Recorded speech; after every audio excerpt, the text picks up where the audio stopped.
Let's see. There it is. Just pop on your channel. There it is. Okay. Looks like we're all good. We're on. All right, cool. All right, everybody. Happy Halloween. Happy Halloween. I'm here with Alec. That's me. That's my son. Yeah, and this kid's dad's kid. And he got stuck helping me with a stream. Yay. You could tell he's thrilled. And so Alec has he's seen some of the classics. He's seen the Exorcist, and The Omen. And The Omen, but he hasn't seen the Amityville Horror, and he only knows a few snippets about it and whatnot. So yeah, we're gonna talk about the Amityville Horror story for Halloween, and then we're gonna talk about some of the things that came out about the story, and we'll talk about it a little bit. And I guess we'll get started. All right. All right. Okay.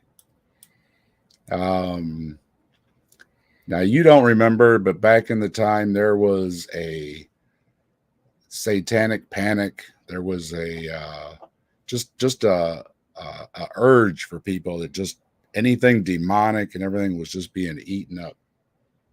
And the book The Exorcist, which you've seen, was out because it's based on a book, and there was other movies and stuff out. And then we get the Amityville Horror. And the Amityville Horror is basically a story about the Lutzes. They're a family, young family with kids, and they basically moved into a haunted house. Ooh, haunted house. A haunted house. The story begins with George and Kathy Lutz purchasing 112 Ocean Avenue. And they got the house for a really good price because something bad had happened in the house. Ooh, what happened? And this was disclosed. So they did know it when they bought the house. But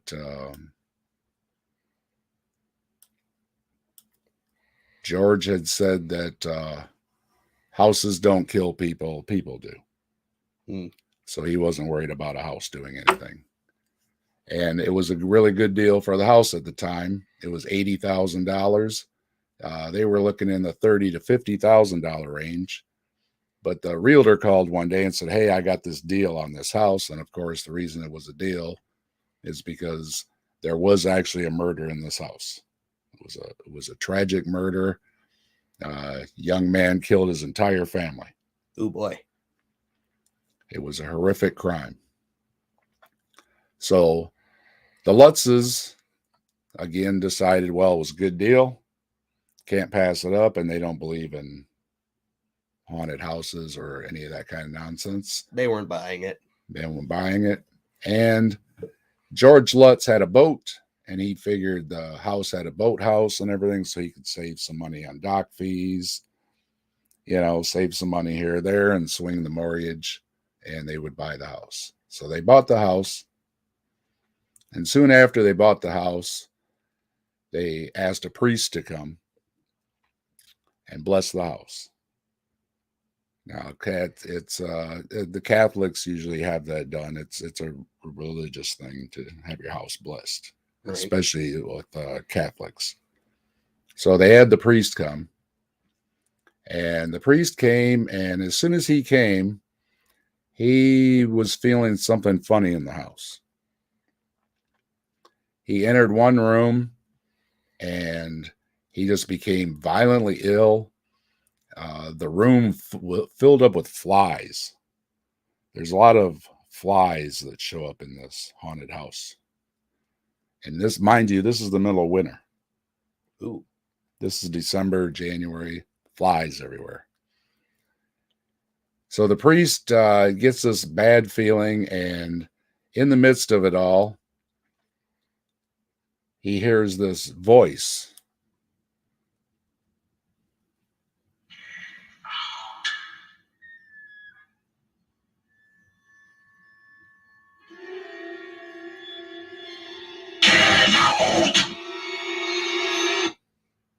Serious. Mm-hmm. Something didn't want the priest in the house. Something was not happy of his presence. Now, as the story goes, not only did the priest get told to get out, but he became ill, and it followed it with him when he left.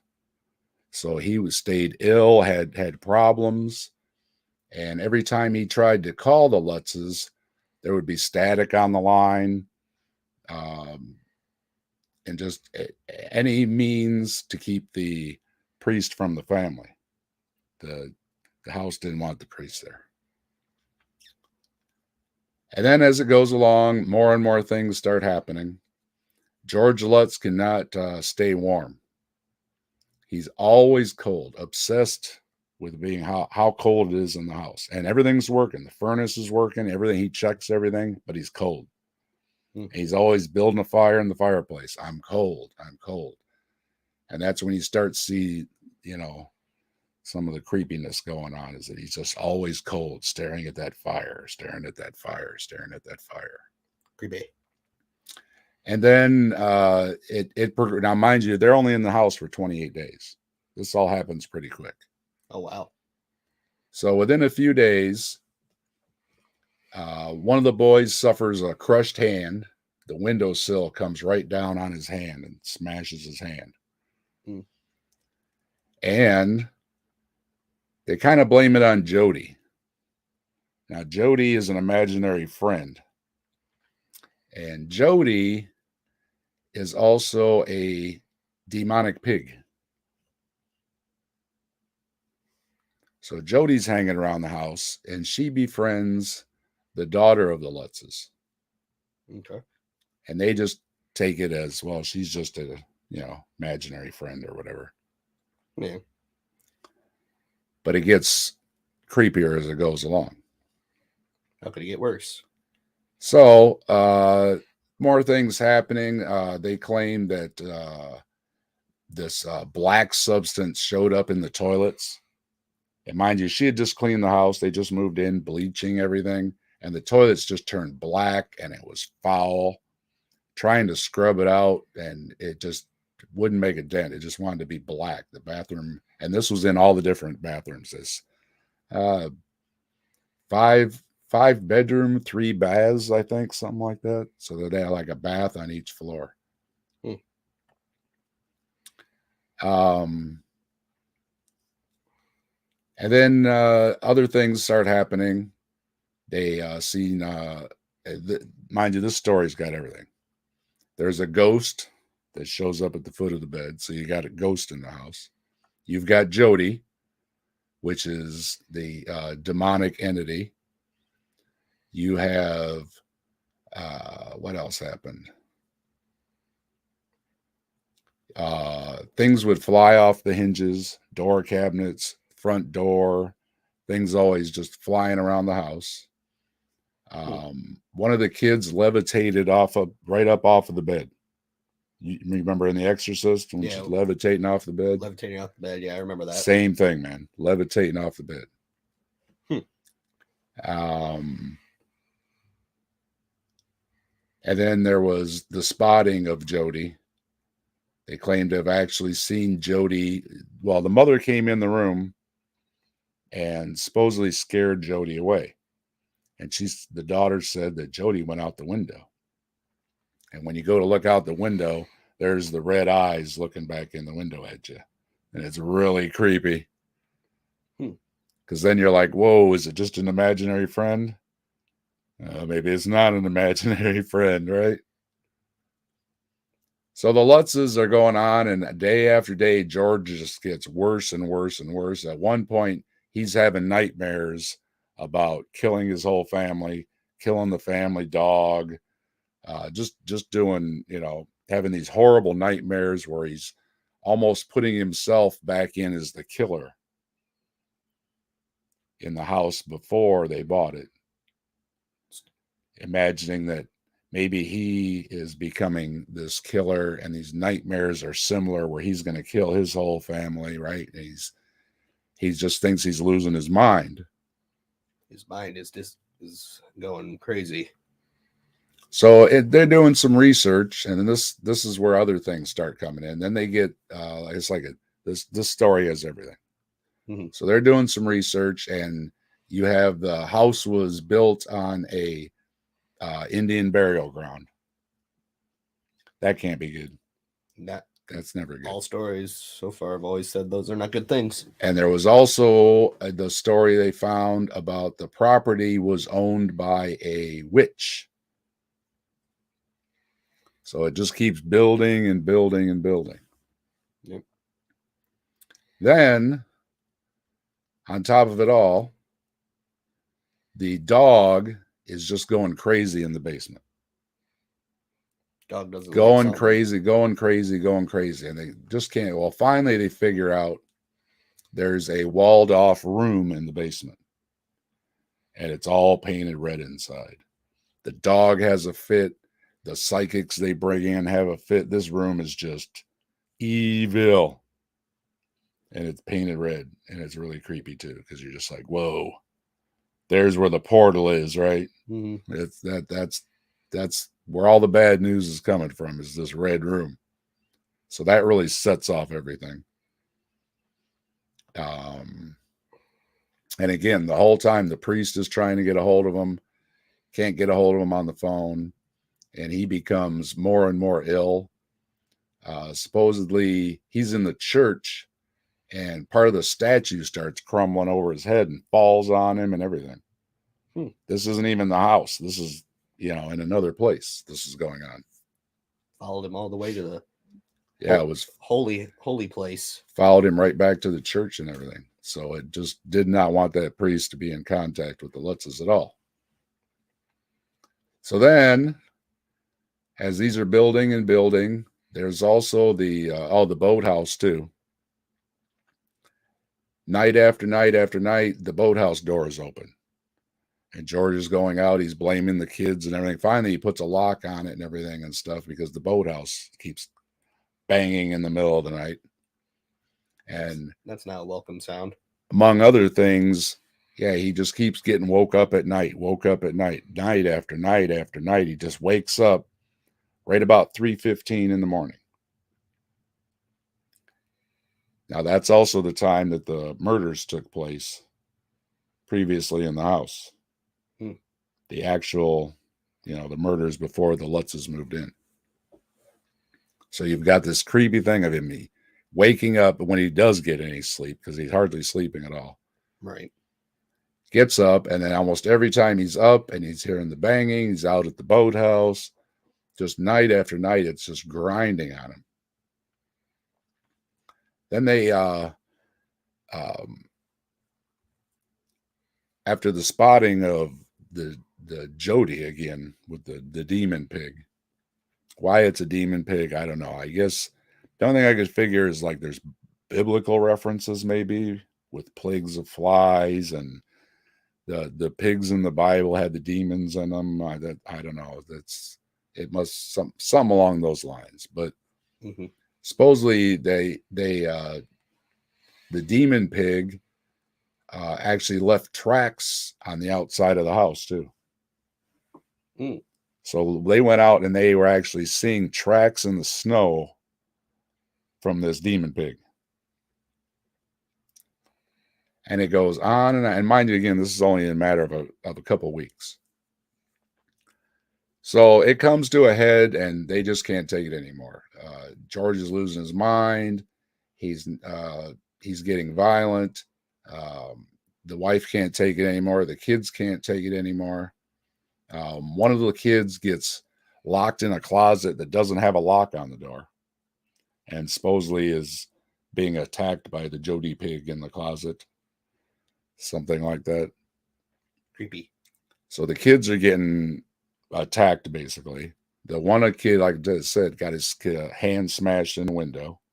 The other one's getting locked in the closet, levitated off the bed. The whole family's just losing it, right? Right. The house walls and everything and stuff are oozing either blood or green goo. Kind of depends which story or the movie or where you get it from. But the house is just oozing stuff. there's a big window. It has these big creepy windows. Anybody that's seen it, I don't want to put anything stuff up, because copyrights and everything. But anybody that knows the Amityville knows the top of the house is kind of rounded. Mm-hmm. So up in the top floor, they have these windows that are kind of pie shaped. Two great big windows. They almost look like eyeballs on the house. Right. Those get blown right out of the house, and they just have enough. So they pack up everything. They don't grab their furniture, their clothes, nothing. They just grab what their I'm sorry, did I say pack up? I mean, they didn't pack up. They just grabbed their dog, they got in their vehicle, and they left. They just left with the clothes on their back. That's the end of the story. That's the end of the book. That's the end of the movie. And they not only left, they moved to the other side of the country. Try to get as far away as possible. Because they had enough. So that's your haunted house story. You've got a haunted house where murders took place mm-hmm. on a Indian burial ground, property that was owned by a witch. A witch of all things. You've got a red room demon portal in the basement.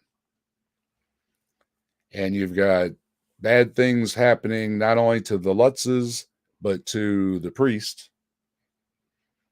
And apparently, like anytime something weird or bad things are happening and stuff, they also had the police out numerous times. So the police are out.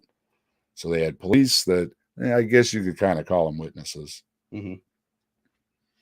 And then after everything happened, they also brought in a bunch of psychics, and they brought in the top psychics of the day.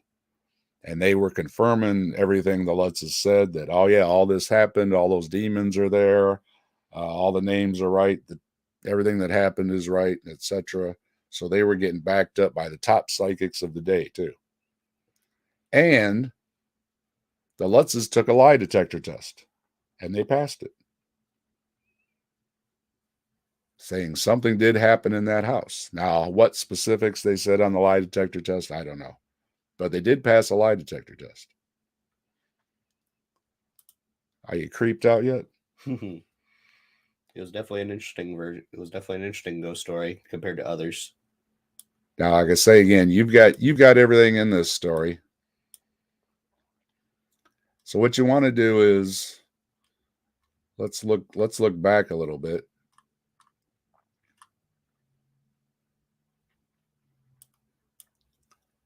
Now, there was actually a murder in the house. Right. A Ron Defoe, they called him Butch, killed his whole family. And it did happen in the middle of the night. However, this is where it starts, and there's 50 different stories from 50 different people. And mind you, a lot of these people were doing drugs. A lot of these people had different motives for telling different stories. But let's take a look here where the stories start to agree, disagree, and fall apart. Now, to begin with, the paranormal investigators that they brought in, like I said, they were big time at the time. Right. They also turned out later to be frauds. And they were brought in after another group of investigators said that if they didn't find anything, they would say they didn't find anything. And the Lutzes didn't like that. So they got Ed and Lorraine Warren. And sure enough, they agreed with everything the Lutzes said. So they liked them. Mm-hmm. Now, let's see what we got back to. Now, as far as the house goes, remember I told you about hoof prints in the snow and everything by the demonic pig? Right. Well, people snooped around and they said there hadn't been any snowfall during the time the Lutzes lived in the house. So there couldn't have been any footprints left in the snow. So something's not right. So that was one of the ones that they said, well,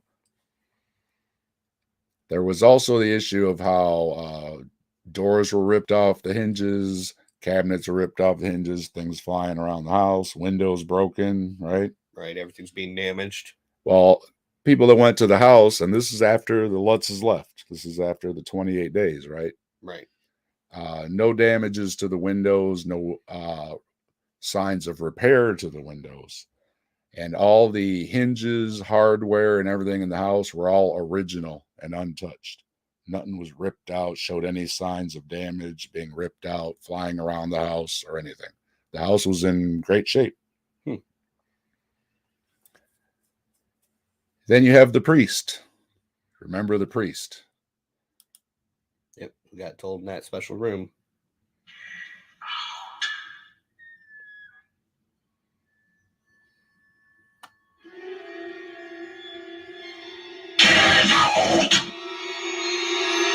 That priest. Yep. Became violently Well, ill. the priest originally said that yes, everything that all happened. Then he later said, no, none of that happened. He wasn't even at the house. Then he said, well, he was at the house, but he wasn't in the house to bless it, and that none of those things actually happened in the house. And the church doesn't have any record of him being at the house. So it either all happened, it didn't happen, or some of it happened, depending on when the priest told the story. So right after it all happened, I don't know if he wanted some fame or if he was getting some money or what the deals was, but he was, oh yeah, it all happened. Then later he says, no, it didn't happen. Then he says, well, some of it happened. So I don't know about the priest. And as far as him, as far as all the other claims, there was no evidence of him. There's no evidence to prove that he, couldn't get through on the phone or that he was ill or any of those, all those other things. There just wasn't. So the priest story, not so much. Then you have, what was the other ones? Okay, then you have going back to the original story. Like I told you, there was originally a killing in the house. Right. And Ronnie Defoe killed his whole family. Well, his lawyer, William Weber, wanted to use an insanity defense. And his insanity defense was that the voices made him do it. The jury didn't buy it, though. They convicted him to 25 to life, consecutive sentences for each killing, and he ended up dying in prison. Okay. Now, that was a tragedy. However, Ronnie's story changed over the years a lot of times, too. Ronnie said that he did it. Ronnie said that he was doing a lot of drugs. Other people that knew him said he wasn't doing a lot of drugs. The police checked his arms and didn't find any track marks, even though he said he was doing heroin. Was he on drugs or not? It depends who's telling the story. Was it the voices that made him do it? Well, there was stories later, and there was a prison interview with them. And again, anybody that wants to find any of this stuff, it's all online. It's everywhere. People have 1,000,001 videos and articles and news stories and everything else about all these things. So Ronnie said that no, he killed him. There wasn't any demons. And William Weber wanted him to say there was demons because William Weber wanted to make a deal with Defoe and the Lutzes on this book deal to sell the haunted house story. Mm-hmm. And that again, it depends who you believe, that Ron Defoe would go to a state prison for a little while, right, instead of jail. And then when he got out, he'd be a rich man Sounds like a good because deal. he would get this money out of this book deal. He said he didn't want to go along with it. Now, William Weber is the attorney for the Defoes. Well, William Weber also gets in touch with the Lutzes, and he puts the Lutzes in touch with the author of the book, whose name is Jay Anson. Jay Anson wrote the book, The Amityville Horror. And he said it was from all the tapes given to him, recordings by all the stories the Lutzes told him about what happened in the house. Right. So he took it as a true story, even though the story, anybody writes a story gives a lot of rights, a lot of leeway, to tell a good story. Yeah. But basically, it was all supposed to be based on a true story. Right. However, Ron Defoe also said that he knew the Lutzes back in the day and he sold them drugs and hung out with them and partied with them. Ooh. So, according to him, the Lutzes already knew him, and that would also mean they probably knew what happened when he killed his whole family. Now you scoot back to one of the kids, now fully grown, I believe his name's Daniel. He came out and said that his father was into the occult and all those kind of things. And that he knew, and that if it's true, that he knew Defoe and he knew what happened in that house, when it came up for sale, it might have not been a big surprise to him that he already knew the house and what happened there. So that's why he probably was more calm about the whole I don't believe in it. So now the question plays in, did he buy the house knowing he could tell a haunted house story? Because he already knew, see? But again, depends what story you believe. Right. Now the end of it was that he never got any money out of the deal. He never got any money out of the state. He never got any money out of the insurance because he killed his family. The house went into some kind of a trust sale or something, and it was sold between members of the family and whatnot. Right. And that he still insisted in jail that he was entitled to that, but no, he wasn't. So he never got a dime. However, the lawyer got money and the Lutzes got money. Now, as soon as the money came into play for the book deal and then a movie deal, and now you start talking about, millions of dollars, the Amityville Horror at the time was the second top grossing movie. Only one other movie was higher. So it was making a lot of money. Right. Now, once the money comes into play, that's when you start hearing the stories that William Weber comes out and says, no, it was all made up. You've got all the people fact checking everything. Again, that's just the claims of the demon pig tracks in the snow, that there was no snow. Inspection of the house showed there was no damage. There was no cabinets ripped off, no windows broken out, no doors ripped off. And there's no red room in the basement either. Now the story kind of starts getting a little more lame. Apparently, the red demon room in the basement was nothing but a little storage room under the stairs. It wasn't no red demon room. Little old nothing. So back to George Lutz. And when they start arguing, they start getting into court. They start having to raise their hand, tell the truth.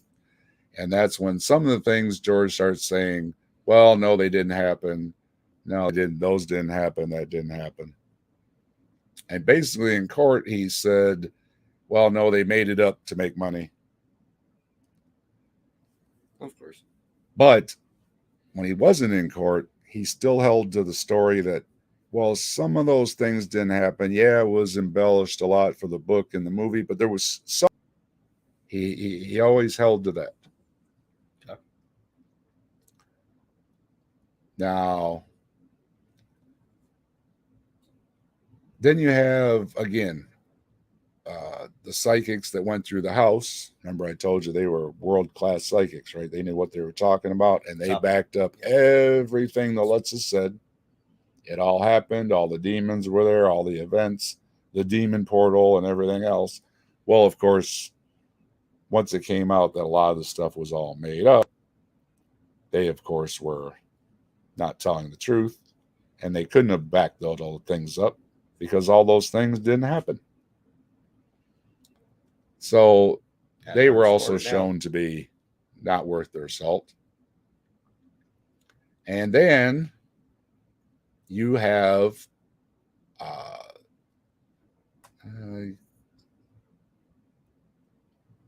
trying to remember her name. Of course, I'm not going to be able to find her name. But then what really threw a wrench into the works, supposedly Ron Defoe was married. And he, let me see, I can't remember what was her name.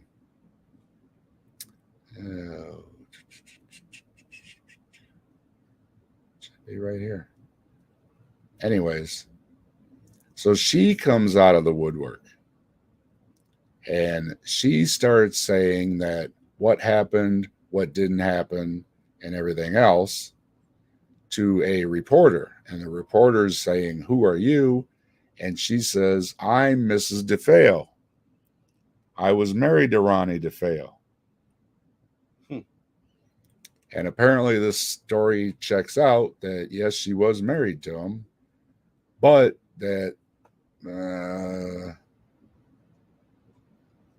exactly what was going on, not sure, because there was something funny that maybe people didn't want them together and they got separated. And anyway, she claims she was his wife. And she came out and she was backing up some of the stuff and she was shooting down some of the other claims. She said that no, none of the stuff that the Lutzes said was true, and that they made up a lot of stuff about what happened with Ronnie as well. So she was trying to set the story straight, and she threw a wrench into the whole works. So now you have another story coming out. More layer to this story. So it just gets deeper and deeper and deeper. Here we go. Geraldine, that was her name. She alleges they were married and in 1970. Yep. So she's another one that came out, and she said that what Ron Defoe, what they were saying about Ron Defoe wasn't true, and they made up all that stuff just to get money. And again, there wasn't any demons in the house, and that a lot of the stories that were coming about Ron Defoe were not true. And she wanted to set the story straight on him as well and what was going on with the family. And then, of course, a lot of interest in Ronnie Defoe and Defoe himself. Mm-hmm. DeFeo. I keep saying Defoe. DeFeo. He gave quite the interview saying that not only was his father a car dealership owner, mm-hmm. but that he had mob ties and he knew all these people, and there were relatives in the family that were connected, and his what is it, some kind of uncle he had was a mobster. So he's telling all kind of stories about the reason that everything went down in that house because it was a mob hit. Oh, another wrench into this story. And then it changed to, well, it wasn't a mob hit. He had to do the mob hit or they were going to kill him. He also said he was on drugs. He also said it was demons. He also said he was in on it with his sister. And then there's always the mysterious missing accomplice because somebody had to help him. Apparently when he shot his father, the father wasn't killed in the bed, but they was found in the bed. And his father was a big guy. Right. So they figured there had to be somebody else that helped him. And they thought maybe it was his friend, but they never really charged him or anything. The odd thing was everybody in the house was shot and killed by a rifle, but yet the neighbors never heard anything.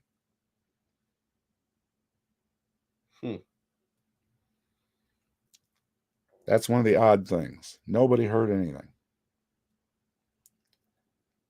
But in the end, Ronnie Defoe said, and this was in the jailhouse interview, he said, yeah, it was all nonsense. There's no demons. There never was any demons. There weren't any demons with the Lutzes. There weren't any demons for him. He killed his family. The Lutzes made it up with the help of his attorney. He didn't get a dime out of it. They all made money off of it. And then when it all started going into court, it all started falling apart. They also had the police come forward, and the police said they were never at the house. So not even the was made up. Police witnesses were ever a thing. They did some more checking on the claims about the property. And like I told you, this story had everything in it. Turns out the Native American burial ground that was supposedly there wasn't there. And that tribe of natives that was claimed to have lived there didn't even live in that part of the country. Long Island, I think it is. Amityville. They were on the other end. They weren't even in that area. And then, I believe his name was Ketchum. They looked him up, and him and the family, too, did a genealogy. And to clear their name as well, that apparently this guy was never a witch. So he never owned the property, and he wasn't a witch. The property was owned by some farmers that sold it. And no Indian burial ground. No Indians lived there. No natives lived there. No witches were there. No demon portal was there. So now it seems this whole story is nothing. And as you go and you go and you go, what you find out is that none of it actually seemed to have happened. Other than Ronnie did kill his whole family. It seems that George knew that. He was into that occult. And mind you, everybody was. The country was ablaze with it. And go back to The Exorcist. This was all right after The Exorcist came out. Right. So everybody was seeing demons everywhere anyways, right? So he might have been aware, if he already knew Ronnie, then he had to know what Ronnie did, because the whole country knew. I mean, it was a horrible crime. Yeah. So he knew that the defense also claimed that it was probably in the newspaper headlines and everything, that he claimed an insanity defense because the voices made him do it. Right. According to his son, he had books that were into the occult. So he was kind of,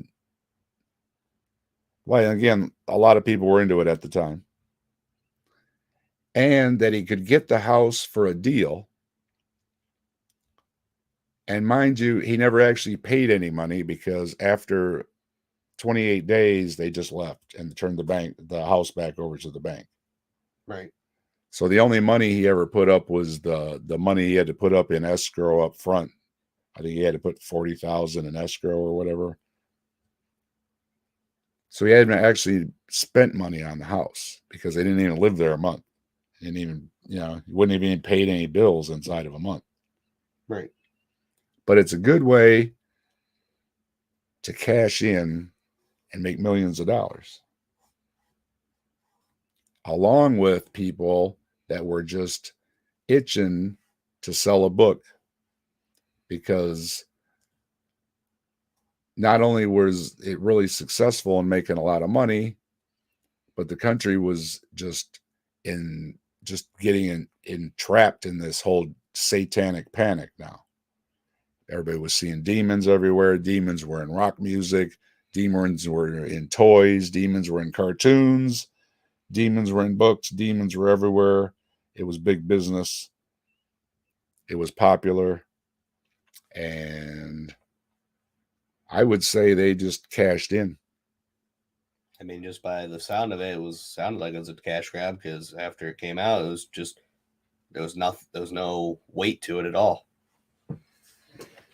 Now the thing is, whether it all happened or not, it's probably America's most famous haunted house. It's still talked about as one of the famous haunted houses. The owners since, and mind you, there's been several owners since the Lutzes. Mm-hmm. They've lived there quite happily without any problems, other than curiosity seekers. One of the owners of the house had enough and they sold because people were always lurking around. Can we see inside your house? No, go away, right? Yeah. So what they ended up doing was changing the address. So the original address of 112 doesn't exist anymore. Now it's 108 Ocean Avenue. And the last people did a major redo on it. It no longer has the eyeball windows. So they completely overhauled it. Completely overhauled it. It's got a sunroom on the back. They redid the boathouse, and then I guess it used to have a swimming pool. They took out the pool. Total redo on the place. And one of the last sellings for the house, now mind you, in the early 1970s, they got this house for $80,000. Right. One of the last sales for it was $850,000. And the latest listing I saw was over $1 million. It's a nice house. Mm-hmm. Right on the Amityville River. It's got a boathouse. I mean, it's beautiful. It's going to cost an arm and a leg for that kind of. So everybody that's lived there since has said they've had no problems. And the real estate lady says she doesn't have any problem selling it. As soon as it went on the market, they have no problems. They've got plenty of offers on it and everything. Okay. So everything seems to be all good in the house. Nothing wrong. Nothing wrong with the house. And in the end, and like we all know, the lawyers made money. Of course. The lawyers always make money. Whether you win, lose, or draw, the lawyers make money. So the lawyers made money. The Lutzes made money. Yep. And then so did a lot of other people make money because they got sued by a lot of people, including one of the owners of the house because of all the lurkers. And they got a settlement out of it because their case was because the Lutzes made it all up. It caused such a hoopla that drew all the curiosity seekers. Mm-hmm. And that's what inevitably caused them to sell their house and move. So they won their case because they basically proved that the Lutzes made it all up. That's so fair deal right there. It's buy a place and then it's all people are coming over here because like, oh, I want to see what's going on here, and then it's just there's nothing there, so they're just stalking you at that point, pretty much. Mm-hmm. It would probably get creepy people looking in your windows all the time, Yeah, you're trying to sit and trying to have some privacy. having dinner or reading a book or anything, and you got somebody looking in the window. Doesn't really put you at ease too much. Now, of course, there's also been a lot of remakes of the Amityville. It's big business. There's dozens of remakes, all different kind of tangents, and they also redid the original a few years ago too. Mm-hmm. So there's a redo of the original Amityville, and you've got many different versions with many different tangents going off again off of the witches, the Indio burial grounds, everything else they could dream up. Which again, none of it is true, but it makes great haunted house movies. Mm-hmm. Now, the only other thing that we could probably give them a pass on is that they claimed that the old house had cold spots in it. We'll have to give them that. Mm-hmm. Old houses,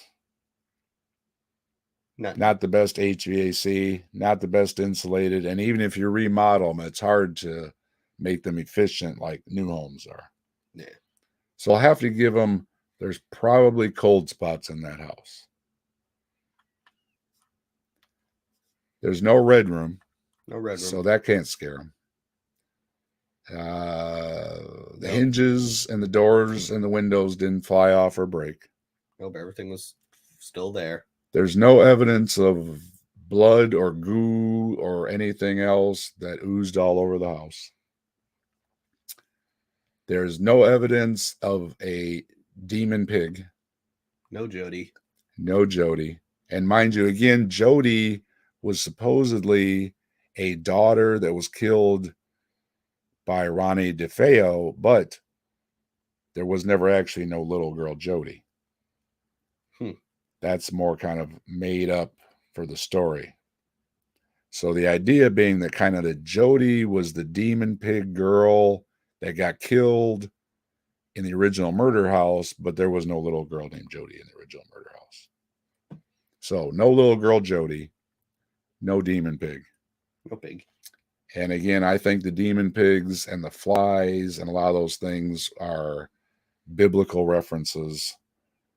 Make it scary. The Exorcist, biblical references. The Omen, biblical references. A lot of people can relate. They know some of the... Probably one of the reasons why in the story it was used. It sounds like it gets people, it has references, so it's like, oh, they understand that. Mm-hmm. And oh yeah, that's scary.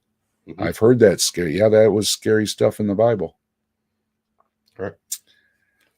And let's see, what else can we say that can wrap up here on this story? And again, did Ronnie DeFeo use a lot of drugs? It depends who you listen to. He said he did a lot of drugs. People that knew him said he didn't do a lot of drugs. He was more, well, might party on the weekend, A little bit here and there, not. So again, what person you talk to depends on, did he do a lot of drugs or not? So why did he kill his family? Well, the best guess is his father was abusive. So unresolved and trauma. He abused Ronnie. He abused his sister. He abused the mother. There was stories that the mother often had sunglasses on and long sleeves because she was beat up. And was it the devil? Was it the drugs? Was it the mob? What else did he make up? The demon figure, his sister, some other people he didn't know, mob hit, on and on and on. Or was it that he just had enough and wasn't going to be abused anymore? Sounds like he just had enough. And all the excuses in the world were just a lot of excuses that I think the poor kid just snapped. Well, you hear about them all the time, but So, it's just odd that he involved if he did snap, why did he involve his children in the matter and not deal with his father instead? Because it sounds like well, that was the thing. I think he just completely snapped. And I think one of the things he said in court was that once he started, he couldn't stop. his brain was just So completely once he killed his father, infiltrated. he said, "Oh no, now I got to kill my mother. Oh no, now the siblings know. Now I got to kill them too." So it just And started a downward spiral at that point. yeah, so it does look like, yeah, it was a bad scene, and such a bad scene that other people decided to make a bad scene the source of making a buck. Yep. And how often do you hear about something bad happens and there's people out there trying to make a buck off it? Always. So you've got lawyers, you've got the Lutzes, you've got all the people in between, movie makers, everything else that just wanted to scare everybody. And it's a scary movie. Mm-hmm. It's creepy. You see the creepy eyes, you hear the get out voice, the different references to the red room and the Indian burial ground and everything and stuff, and it creeps you out. Of course. Now the big thing that people didn't like about the story in the movie was that it just kind of ends. Like I told you, they just leave Yeah. in the story, and it was like, but you're kind of like wondering, well, Yeah. People. what happened to them? What happened to the house? What happened to the priest? Well, that's because nothing really ever happened to any of them. The Lutzes went about their way. The priest went about his way, and the house has been sold, and it's been 3, 4 owners now. The house went about its way. Everybody went on about their way, and there really wasn't anything to go on and on about. So the story ending with just, hey, end of story was kind of appropriate because that was it. There was no conclusion to this. It's just it. That's it. Now, the one thing we got to ask, when the Lutzes passed the lie detector test, did they pass the lie detector test because they really believed that something happened in the house? Or did they pass the lie detector test because they really believed in those kind of things? Because if you believe in something, you Mm-hmm. can pass a lie detector test. The lie detector test basically reacts to how you react when you're asked a question. Mm-hmm. So if you're asked something that's no big deal, your body doesn't react. Whereas if you didn't tell the truth, the lie detector picks up, your blood pressure goes up, you start sweating, right? Yeah. All those little It's tells. reading the how your body interprets it. So if George's son, in again, you got 50 different stories, but Mm-hmm. if the son says, yes, his father had books on the occult and everything and stuff, that would predispose him to already believing. Mm-hmm. And that would also mean that they could pass a lie detector test. Because that's one of the problems that always was sticking with everybody. They passed a lie detector test that something happened in the house. But at the same time, George and Kathy also retracted a lot of the things. Mm-hmm. So they said, well, yeah, the window was actually blown out. And, well, yeah, there's not a red room in the basement. And, yeah, the hardware wasn't ripped off. But something happened. Of course, all the things they said happened, they said didn't happen, but something still happened. Something did it. Something So then apparently you got to happened. wonder, well, why didn't they just tell what happened versus making up a bunch of things that didn't happen, right? If something actually happened, then why not just tell that story, right? Say, hey, I was floating off the bed, freaked everybody out. That would be enough, right? pretty freaky story. Cold spots in the house, you know. Again, during that time period, it just seemed this common thing apparently. And the demon eyes, one of the stories that basically explained the whole demon eyes and the Jody pig was that back in the day, Ronnie had a cat, Mm-hmm. and it was really fat, and it was so fat he called it Pig. And the cat would often look through the window, like cats do. Mm-hmm. So it's just they probably just saw. And if you look out the window and you see these glowing eyes looking at you through the window, probably freak you out. But when you know it's just the gato, that gato, just the gato, because hey, if the DeFeos were all gone, maybe the cat was still running around. yeah, they never said that the cat disappeared or anything. What happened to the cat? Well, I don't know. May have been just living around, or so you've got a cat looking through the window. Well, yeah, that's kind of creepy. Yeah, a little bit. Of course, it's easily explained. So what actually happened in the house? Well, we're never going to know. The kids basically say that, well, I think one or two of them doesn't say anything. I think the girl, Missy, she doesn't say anything.